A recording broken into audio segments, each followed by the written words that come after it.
Welcome back to the educational platform. I hope you're doing great and fine by the case of Allah. You know, I am discussing subject of agreement के rules मैं आपके साथ discuss कर रहा हूँ और मैंने इसके ऊपर 2-3 लेक्चर्स अपलोड किए हुए हैं अपने फेसबुक पेज पे भी and as well as on YouTube channel. ठीक है, तो आज और कुछ दो रूल्स को हम डिस्कस करेंगे आपके साथ। I hope you will enjoy this session with me. मेरे साथ इस वीडियो में एंड तक बने रहें so that you will understand everything about today's lecture. So let's get started. यहाँ पे लिखा मैंने point number rule number 10, if two or more singular subjects precede by each and every, अगर दो से ज्यादा सिंगुलर सब्जेक्ट्स प्रिसीड करेंगे किससे, या तो ईच से या तो एवरी से। दो वर्ड से आप यूज किया, मैंने हाईलाइट भी है रेड कलर से मैंने लिखे हुए यहाँ पे। अगर दो या दो से ज्यादा सिंगुलर सब्जेक्ट्स प्रिसीड करेंगे ईच और एवरी से, आर कनेक्टेड बाय एंड, और वो दोनों सब्जेक्ट्स कनेक्ट होंगे किससे, उनको एंड से कनेक्ट किया जाएगा। ठीक है, द वर्ब इज सिंगुलर, तो वर्ब जो यूजुअली होता है वो होता है सिंगुलर। ठीक है, जैसे each boy and each girl was dressed well, दोनों सब्जेक्ट्स बॉय भी और गर्ल भी प्रेसीड है ईच से। यहां भी ईच है, यहां भी ईच, और दोनों को मैंने ज्वाइन किया है एंड से, ये कंसेप्ट है।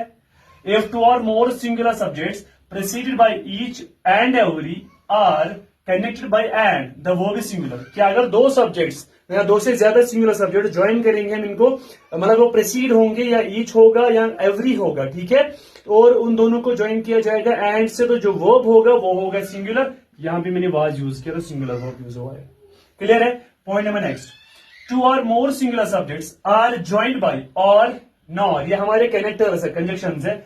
ईदर और, ये जो है ईदर और है, नीदर नॉर, ये दो हमारे जो है ये बेसिकली हमारे, इनको हम कोरिलेटिव कंजक्शंस कहते हैं। ईदर और एंड नीदर नॉर, ये हमारे दो क्या है, कोरिलेटिव कंजक्शंस। ठीक है, मैंने दो एग्जांपल दी हुई है, मैं आपको समझाऊंगा एग्जैक्टली यहाँ पे जो कंसेप्ट है वो है क्या, related to correlative conjunctions. Take a verb in singular, इनके साथ जो वर्ब यूज है वो होता है सिंगुलर, किससे, और नॉर, ईदर और या नीदर नॉर। अब देख लीजिए, the boy or the girl, I join the boy, और मैंने गर्ल को ज्वाइन किया किससे, और से। ठीक है, इज फॉन्ड ऑफ, यहाँ पे इज यूज हुआ है तो सिंगुलर वर्ब यूज हुआ है। तो ये कंसेप्ट था कि अगर दो या दो से ज्यादा सिंगुलर सब्जेक्ट्स को ज्वाइन करेंगे, और नॉर, ईदर और या neither nor, take a verb in singular. जैसे the boy or the girl is fond of sweets, I join two singular subjects, एक है द बॉय और है द गर्ल, किससे मैंने ज्वाइन किया, और से, तो वर्ब यूज हुआ यहाँ पे सिंगुलर। कंसेप्ट समझ आया? Next example, neither you nor I was there, I join both the subjects over here by neither nor, एक तो यू है और आई है। ठीक है, और यहाँ पे जो वर्ब आया वो आया singular, that is was.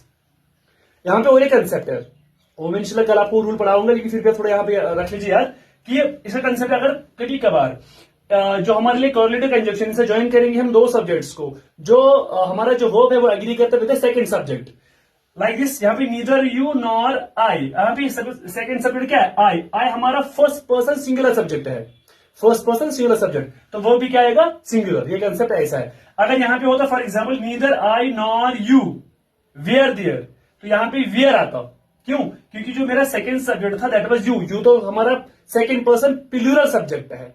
I hope understand. ये कंसेप्ट रिलेटेड टू ईदर और नीदर और के लिए जो हमारे कोरिलेटिव कंजक्शंस है, ये इंशाल्लाह कैसे डिस्कस करूंगा कल वाला ये पॉइंट डिफरेंट वे में। ठीक है, तो आज के सेशन में इतना ही रखते हैं। आई होप आप आज के 2 पॉइंट्स आपको समझ आए होंगे। Thanks for watching the video, do like share follow page as well as YouTube channel.